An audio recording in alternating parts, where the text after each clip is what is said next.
Hey, you're listening to Cracking the Code, the podcast for leaders building and growing service-based businesses. If you are in legal or medical or financial services, if you have letters behind your name that qualify you to do what you do for a living, you are in the right place. I am your host, Rob Riggs, here to bring you intel and access that are designed to decode how technology can be and should be impacting your growth. All right, let's get into it. Hey, welcome back, game. I am excited to introduce Mark from DPI Showcase, who has been absolutely revolutionizing real estate marketing for more than 20 years, while simultaneously teaching marketing strategies at the Miami Association of Realtors. Mark, thanks so much for being on the show. Why don't you give us a minute and kind of tell us who you are and why you do what you do? Great. Thank you, Rob. It's a pleasure being here. Yeah, sure. DPI Showcase Websites, we are a 21-year-old tech company. We've been Wow. creating real estate websites for realtors and brokers across the United States and Canada. And it has been a fun ride for 21 years, staying on top of technology and keeping things current and generating leads and business for our clients. Nice. And how did you fall into the real estate market? Sure. So I'm a marketing person. That's my Okay, background. sure. And originally, I was a partner in an ad agency where we did product development, and then we also did retail advertising. I've written radio jingles. You remember radio, FM radio? Sure, I'm vaguely familiar, right? Yeah, we used to drive in our cars and enjoy the music, and then get to the office and Uh-huh. Right. did newspaper ads, all sorts of stuff. Wow, yeah. And yeah. So, So you've seen so much change in the industry, how we get messaging to our audience, right? Yeah, yeah, it has changed dramatically.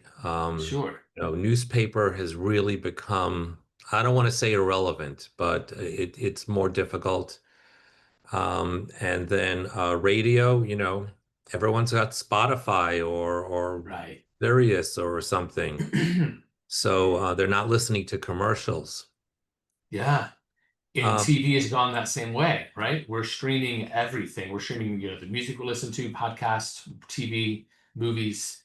How do you get in front of your people now when you used to have kind of a captive audience? right. So Google has really captured a lot of that business right now. I mean, you have to be online. You have to have a Sure. good website. You have to have good social media, advertising on Meta, social media, Facebook, Instagram is really important. If you're Mhm, going mhm. after business people, LinkedIn is really good. So it's really changed. You're still spending dollars, but where you're spending it has changed. Right. Yeah, to that point, have you seen advertising get how is the cost comparison? On the one side, you've got inflation naturally driving the costs higher, but at the same time, technology getting cheaper and cheaper as things time goes along. What are you seeing in terms of the cost per lead? What is that doing for you? It's actually gone way down. I'll give Okay, you an example. An ad in the Miami Herald. I'm from Miami. sure, Uh, Basically, it can cost you $1,000, $5,000 for a 1 day ad. I mean, one day it's relevant, the next day it's on the bottom of a bird cage. right. Um, yeah, radio.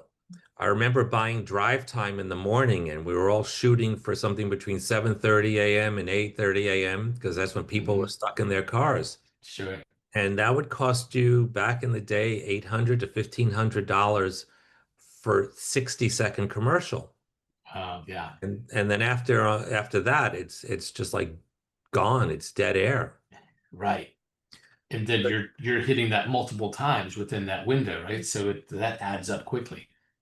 So now what you can do is you can advertise on Google or on, let's say, Facebook, And you Yeah. can put in specific keywords so only certain people are seeing your ads. You're really Sure. targeting it to your specific audience.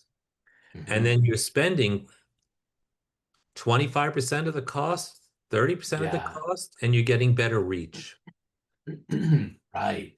Are you doing anything with like OTT or super like hyper personalization based on zip code, area code, whatever, like where somebody is physically to show your audience to a very specific or to show your message to a very specific set of readers or listeners?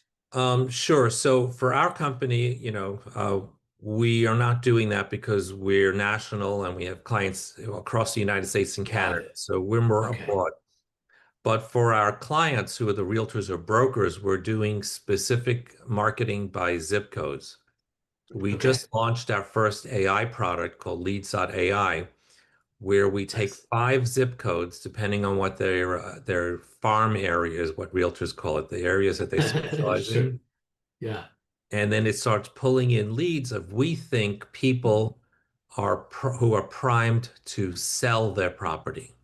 Mm-hmm. Now, Zillow, on the other hand, Zillow sends realtors buyers leads. Right. Buyers, they say there's an old saying in real estate, buyers are liars and listings last. Sure.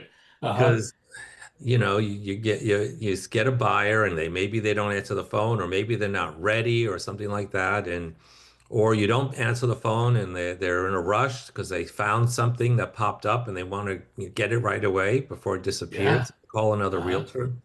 Sure. What we're doing is the other end of the coin. We're using AI technology to find people that we find are primed to sell. Hmm. And then we take those 5 zip codes, put it into the realtor's client management system, CRM, and then we do something else that Zillow doesn't do, which is we follow up with them with emails. So this Yeah. way they're constantly, receiving something from the realtor. Sure. Yeah. There's something to be said for visibility just at the right time, right? I can get the same email 20 times, but you catch me on the right day. I'm just like, screw it. Just, take the thing. Whatever. What is that? Is that what you see? Kind of repeated visibility brings awareness when the time is right.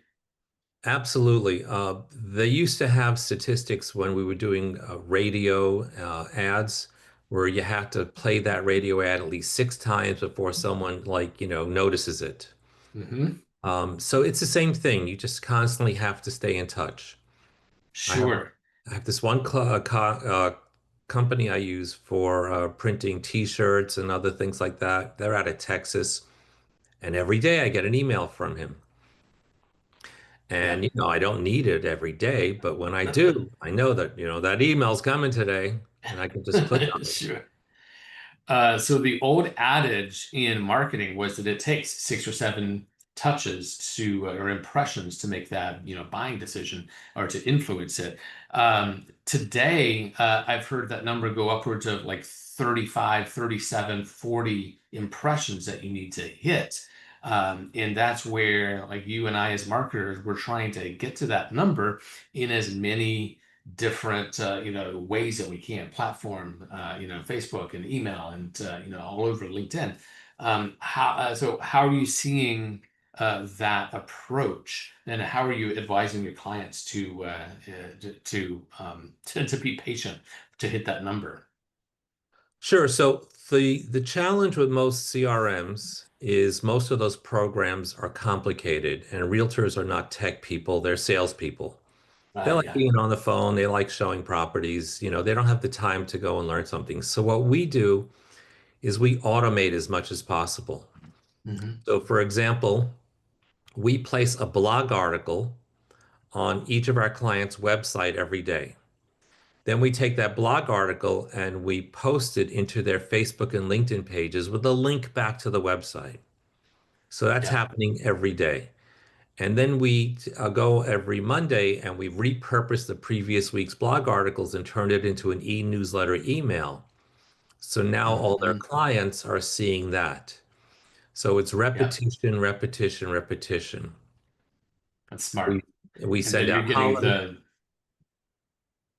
We send out Yeah, holiday emails, yeah, we send out market reports, all sorts of stuff. Just and the realtor doesn't have to lift a finger. that's incredible. And so, of course, when you're putting that amount of content on that frequently, Google's taking notice, and so you're going to start showing up more organically as well, or your clients will. Yes, that, organic SEO is difficult. Mhm. The big companies like Zillow, Realtor.com, Homes.com, they have huge budgets, so they Yeah, always show up on page one. And then you'll have, let's say, a realtor who's with one of the large brokerages. The parent company shows up, but the realtor doesn't. yeah, So that's why we look for alternatives other than just trying to reach page one of Google, because that's really, really impossible. sure. So we work with a lot of professional services, law firms, medical practices, financial advisors. But real estate, you also have some levels of compliance in the way your clients, conduct the business, in the way they market their services. How do you stay on top of how those regulations are changing? Right. I go to all these conferences all the time just to Okay. stay on top of all that. For Yeah. example, in August, I was in Orlando for 5 days at the Florida Realtors Conference. I'm on the board of directors there. Okay. And I attend committee meetings and listen to all the rule changes there. There are some legal things. I won't get into the weeds on that, but we follow all that. Uh, For example,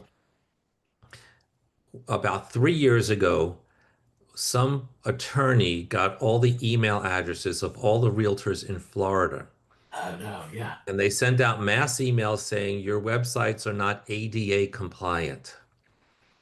So we immediately, I spoke to my programmers and said, all right, what do we do? And they came up with a plan, and within like 3 days, all our sites were ADA compliant. We just like Nice. banged it out. So we're constantly on top of that.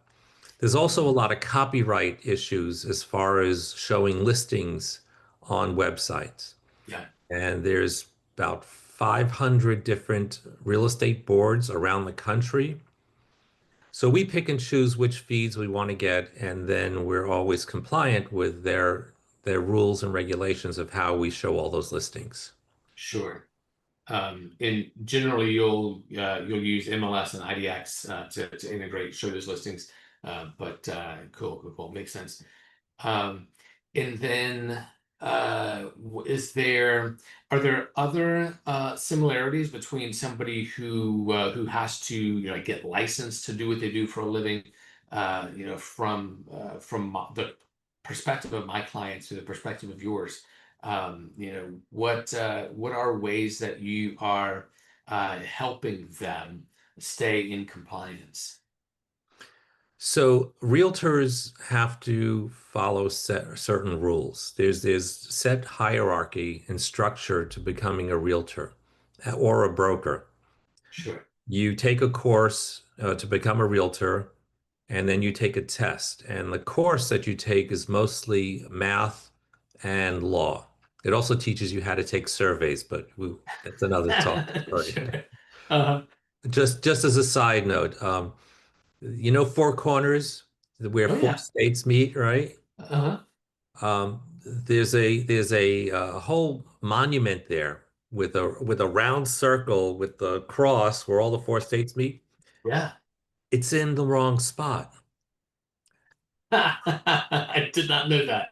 That's They're off by fantastic. 100 feet because they didn't do the survey properly. They didn't compensate for the curvature of the earth. It's really silly. Wow. Yeah. Uh-huh. Yeah, take that, flat earthers, huh? Um, So, the and then you have other hierarchy with real estate. You have the local boards, you have the state associations, and the National Association of Realtors. And they have strict compliance code of conducts that you have to follow in order to be compliant, in order to stay in business. Okay, yeah. No, that makes absolutely makes sense. Hey, this is Rob Riggs, and I wanted to take just a second to tell you about Code Conspirators, our sponsor here, in that we are a technology focused performance marketing agency serving professional service firms. So that's legal, medical, financial, engineering. If you take a test to do what you do for a living, we help you grow your practice with websites and apps, software, and performance marketing. That's organic, paid ads, retargeting, conversion optimization. And we're also doing a whole host of things with CRM, AI, and automation that's been bringing our clients tremendous value. If you're curious at all, go to codeconspirators.com to learn more. Now back to the show. So you've got a strong teaching background. You've done that longer than you've done marketing professionally. Are there opportunities that you see for educating other professional service providers about like things like marketing automation, CRM, things like that? Do you have a way to, granted your system is simple, but everything takes a little bit of education, right?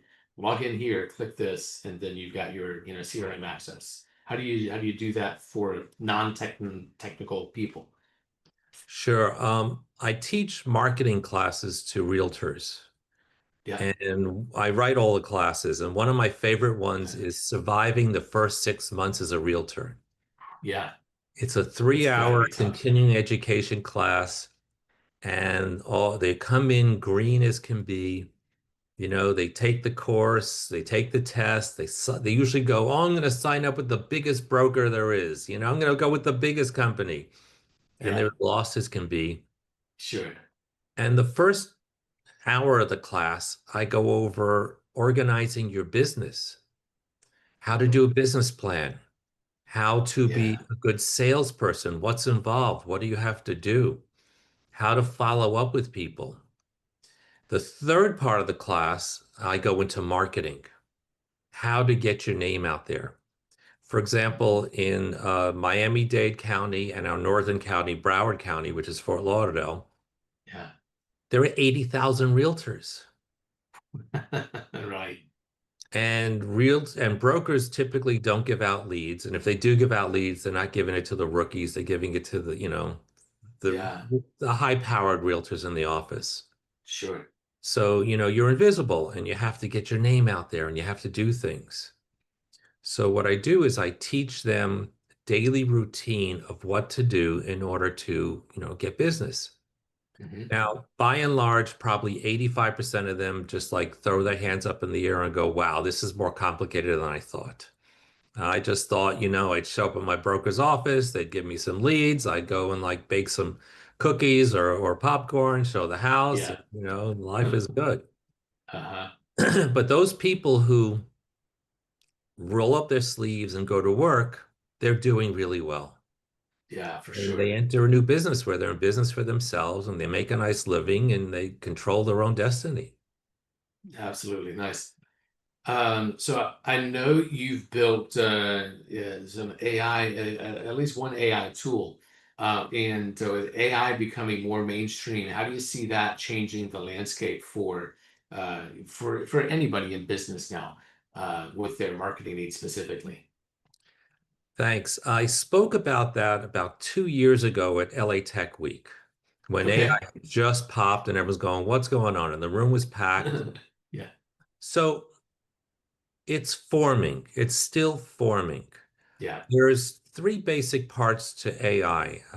There's generative AI, where if you ask it to draw a picture of, the president on a horse, there you go, you got it, right? Hmm. Um, there's automation, which takes certain tasks and does it for you, so you don't Hmm. have to do it yourself.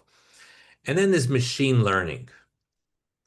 So there are certain products out there that are coming out which are really good as far as AI. For example, let's say you need a portrait of yourself, a headshot. There are some programs out there where you can upload like 3 or 4 different candid shots of yourself, and it will create a good-looking studio type photo. Right. And then there's other AI products that are coming out that companies think it's good, but actually it really is bad. It's just like consumers are totally turned off. So, for example, I needed tech support with one of my vendors, and I call them, and they were using voice generated AI to get me to not talk to a person. Okay. It took me 20 minutes until I finally convinced this bot to put someone live on the phone, Yeah. which is annoying. Sure. So as a consumer, if you go to some store, online store or something like that, and you need assistance and you're getting the runaround because some business owner thinks they're saving money Yeah. by using these AI bots, they're actually losing money because Mhm. they're just not servicing their clients. Yeah. Now, one of the companies that's really ahead of the pack is Alphabet or Google. Yeah, sure. I attend their Google conference every year. It's around April in Las Vegas. And you're there with 35,000 of your closest friends. Yeah. The opening part is in a basketball or a stadium where they fill it Okay. and they have a huge stage. But they have certain tools, like let's say you see a picture on Google of, let's say, a sweater. And you go, wow, Uh-huh. that's a really nice sweater. And then you put the magnifying glass over that sweater and it tells you where to buy it. Hmm. That's great AI. That's really good. Absolutely. Yeah. Hmm. That's a good tool. We're using AI to identify people that we think are primed to sell their homes. And then what we do at that point is we use automation to stay in touch with these people on a regular basis. Sure. That makes I read, sense. I read Yeah. an Yeah. Yeah. article today, someone did a critique on generative AI as far as some of these AI companies writing text. Hmm. And it's really doing a poor job. You can like start it out to maybe get an outline or something like that, but you really need to proof it and then go in and fix it because a lot of the figures and stats are wrong. Right. It's garbage in, garbage out. Yeah. Yeah, for sure. Especially if it's been fed particular garbage, it's going to spit that back out. Interesting.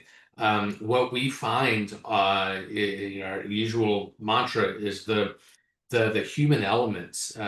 You like to think AI is going to get you 80% there, but the 10 to 20% at the beginning is the thought process of what we want to accomplish, because AI is going to follow your lead and try to give you what you want. But then on the back end, it takes a little zhuzhing still. You can't just put a sentence prompt into ChatGPT and get a blog post that's going to do anything for your business, right? Sure. I've attended a lot of AI classes for realtors, Okay. and they really go off into the weeds. I mean, Okay. Yeah. and they go into the high level stuff, and you're dealing with a non-tech audience. Right. Yeah. So right now I'm struggling. I want to write another class on AI and what simple techniques for realtors to, how to use AI. Hmm. And I'm actually struggling to find simple tasks that they could write. I mean, maybe they could ask AI to write a 4 or 5 sentence description of a listing when they're putting it in the MLS. Yeah. But most realtors don't have listings. Only Mm. maybe 10% of all realtors have listings. So now Hmm. what do the other 90% do when they're trying to generate business? Yeah. And I don't think it's as user friendly for the non-tech person. Sure. No, that makes sense. I use several different AI tools depending on what I'm trying to accomplish. If it's diving deep into data, I'll use Manus or something like that. I can feed it a bunch of things and then get it to build something to help me answer my deep data driven questions. But there's a world of difference between the novice, the first time somebody logs into ChatGPT, and what you can accomplish there. And it's really an education is needed. So I appreciate what you're doing for your clients and students. Um, I know we're coming up on time here, but I wanted to ask if you were starting DPI Showcase today in the world of technology and everything that is different, what would you do differently knowing what you now know about kind of the market? Thanks. I go to conferences and I see they have this like Shark Tank type contests where they Yeah, have sure. five different startups and there's a panel on the stage of like three or four people and they get up there and they tell what their product is and then they get ranked and someone always wins. Hmm. So a lot of the people that go up there with their products, I'm like scratching my head and I said, where did they get money to create this? Yeah. It just doesn't make sense. The Uh, first thing you have to have is relevance and a need. That's the sure. first thing. If you're too fringe, if it's, well, it's this one little segment of this that I'm going to capture all of that, and I'm like, no. You really need to have a product that's going to catch on and that people want to use. Maslow's hierarchy of need. Sure. So, for people, the bottom rung is security, and Yeah. then food, things like that. Yeah. When it comes to marketing, the bottom rung is, business cards and websites.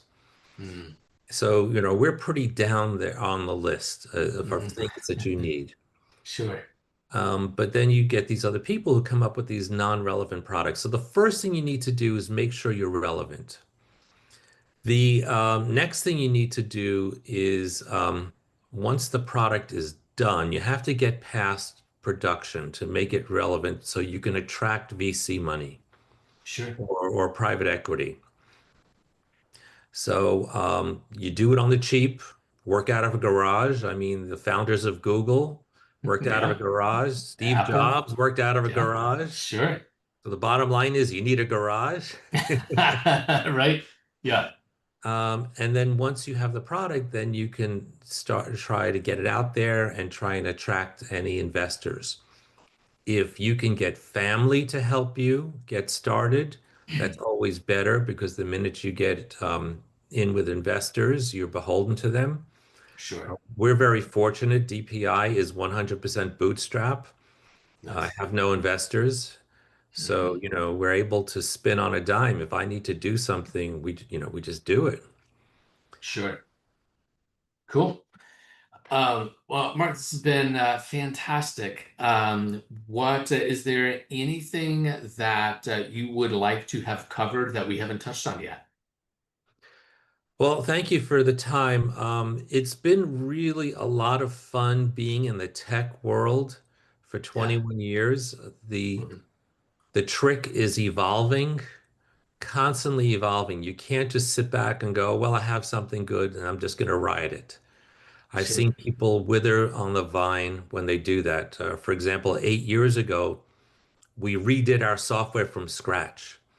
It was Okay. Yeah. it was about a 9 month process, and then we had to take all of our clients and transfer them into the new system, which was another six Sure. months Wow. Yeah. because technology changed, Uh, and you constantly have to change with it. It's like I said before, I used to do radio ads and TV ads and newspaper, and that yeah. those days are gone. Yeah. So as long as you evolve, you will survive and succeed. It's evolve or die is the motto. Yeah. Yeah. Um, yeah, fantastic. Great conversation, Mark. I appreciate you being on. And yeah, I know where can people reach you if there's a realtor or a broker out there that is looking for some advice. You can go to my website, dpishowcase.com, Okay, and all my contact information is there. There's also a page on there that says classes, so they can join any of the classes that I teach. sure. It's a link to my YouTube channel, which has dozens of training videos and tech tips for realtors. So it's just dpishowcase.com. Okay, excellent. What an incredible conversation, right? But don't let this episode end here. We packed the show notes with everything you need to take action. Key takeaways are included in the show notes, as well as links to the resources that we mentioned in this episode. And then next, grab our assessments. They're the same deep dive analysis that we use with our high performing clients and typically uncover $1 million opportunities that many firms and practices completely miss on their own. So remember, every successful firm started with somebody who decided to stop accepting good enough and started demanding exceptional. You can make that decision point today. Until next time, we will keep conspiring for your success.